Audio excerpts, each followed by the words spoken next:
उसको पुलिस पकड़ के लेके नहीं जाती। यहाँ पे इस बात को 24 घंटे हो चुके हैं और वो बंदा अभी हंस रहा होगा कि उसको कोई पकड़ के नहीं ले गया। उस एल्विश के ऊपर एक भी वो सेक्शन नहीं लगा जो मैंने एफआईआर में लिखवाई थी। इस बीच में मुझे कुछ भी होता है, मेरे पे कोई भी जानलेवा हमला होता है, इसका जिम्मेदार एल्विश यादव होगा।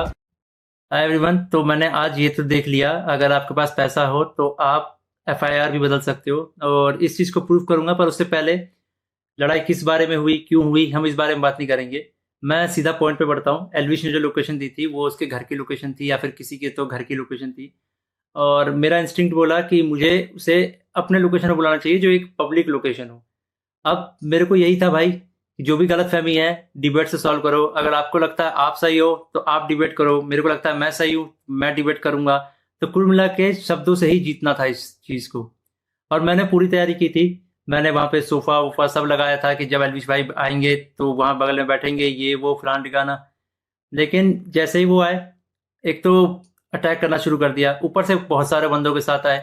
ऊपर से ये भी नहीं था कि 1-on-1 फाइट हो, उसके साथ उसके कुछ बंदे थे वो भी मदद कर रहे थे उसकी।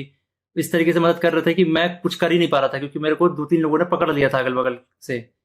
अब जब लड़ाई हुई, लड़ाई के बीच में ही एल्विश ने मेरे को लगभग ये अपने घुटनों से नाक पे मारा, कई बार हाथों से मेरे सिर्फ मुंह पे मारा। और जब मारा उसके बाद उसने बगल से एक फ़ोन भी उठाया जो दूसरे एंगल पे रिकॉर्डेड है, और फ़ोन से मेरे स्पाइन पे मारा। और आप सभी को पता है अगर स्पाइन पे गलती से भी स्पाइन टूटता है तो आप जिंदगी भर के लिए लावारिस हो सकते हो, अपाहिज हो सकते हो। तो उसके बावजूद उसने मारा मारा, और उसके बाद उसने क्या किया, जान से मारने की धमकी भी दे दी।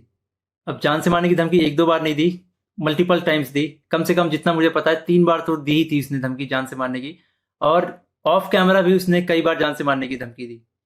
अब ये सब होने के बाद जब लड़ाई वड़ाई खत्म हो गई तो उसके बाद वो वापस जा रहे थे, तो वो जो बंदे लाया था उनमें से कुछ बंदे मेरे को, मतलब होता ना एक प्यार से धमकाने वाला सीन, कि भाई सॉरी बोल दे, क्यों ले रहा है पंगे, ये वो। भाई मैं तो अपने चीज़ों पे अटल था। मैंने बोला मैं सॉरी तो नहीं बोलूंगा क्योंकि मैंने गलती तो की नहीं है। उसके बाद एल्विश ने भी थोड़ा ट्राई किया था सॉरी बुलवाने के लिए, लेकिन मैंने उसको भी सॉरी नहीं बोला। और ये सब जब हुआ तो शुरू में मेरे को लगा मेरे को सिर्फ यहाँ चोट आई है, क्योंकि मेरे को कहीं पे भी दर्द फील नहीं हो रहा था। तो मेरे को शुरू शुरू में सिर्फ यहाँ चोट आई। उसके बाद 1-1.5 घंटे बाद मेरे को यहाँ पे दर्द होना शुरू हुआ, और फिर 2 से 3 घंटे बाद मेरे पूरे स्पाइन में दर्द होना शुरू हुआ। और इस तरीके से हुआ कि मैं सो ही नहीं पाया।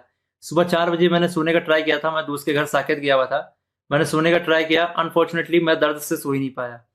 उसके बाद हम जब दर्द हो रहा था तो हम गए वहाँ पे मैक्स हॉस्पिटल साकेत के मेडिकल निकलवाने। तो उन्होंने मना कर दिया, विदाउट एफआईआर नहीं होगा। तो मेरा यही था, मेरा दिमाग शॉक में था, एफआईआर हमने की नहीं थी। फिर हमने डिसाइड किया कि दोपहर के 12 बजे के आसपास हम एफआईआर करेंगे लॉन्च, और उसके बाद मेडिकल करवा लेंगे पुलिस की मदद से ही। तो हम गए एफआईआर करने।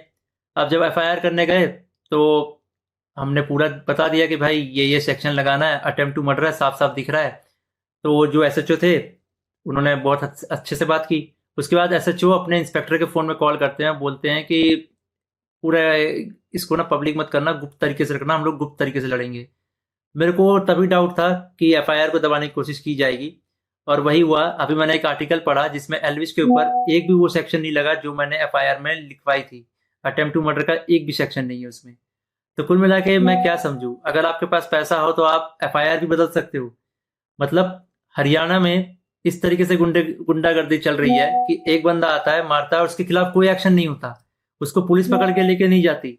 यहाँ पे इस बात को 24 घंटे हो चुके हैं और वो बंदा अभी हंस रहा होगा कि उसको कोई पकड़ के नहीं ले गया, उसको फर्क ही नहीं पड़ा होगा। मैं हरियाणा के सीएम खट्टर जी से रिक्वेस्ट करना चाहूंगा कि इस गुंडे एल्विश यादव को अरेस्ट करवाओ। इसका बैकग्राउंड बहुत खराब है, जिस तरीके से ये यूथ को इंस्पायर कर रहा है, वायलेंस को प्रमोट कर रहा है, उससे साफ साफ पता लग रहा है यूथ बहुत गलत वे में मोटिवेट हो रही है इससे, और ये चीज़ बहुत ही खराब है।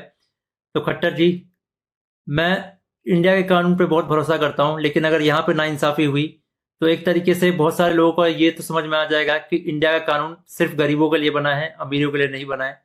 तो मैं नहीं चाहता कि ये कानून भी, ये एफआईआर भी दब जाए, और साफ साफ पता लग रहा है दबाने की कोशिश की जा रही है इस एफआईआर को।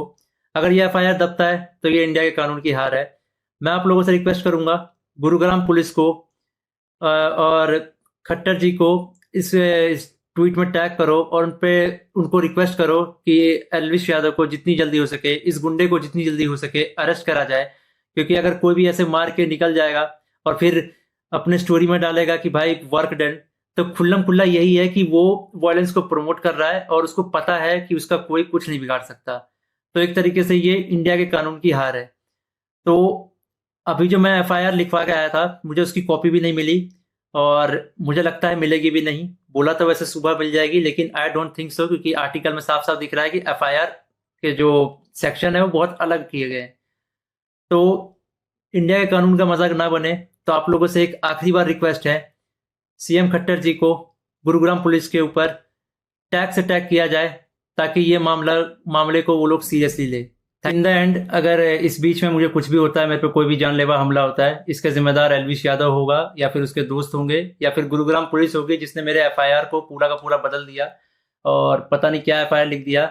और ये ये इंडियन कानून की बेइज्जती है, ये तो मैंने देख लिया। कुछ नहीं भाई, अगर तुम्हारे पास पैसा हो तो कुछ भी कर सकते हो, ये तो मैंने देख लिया भाई।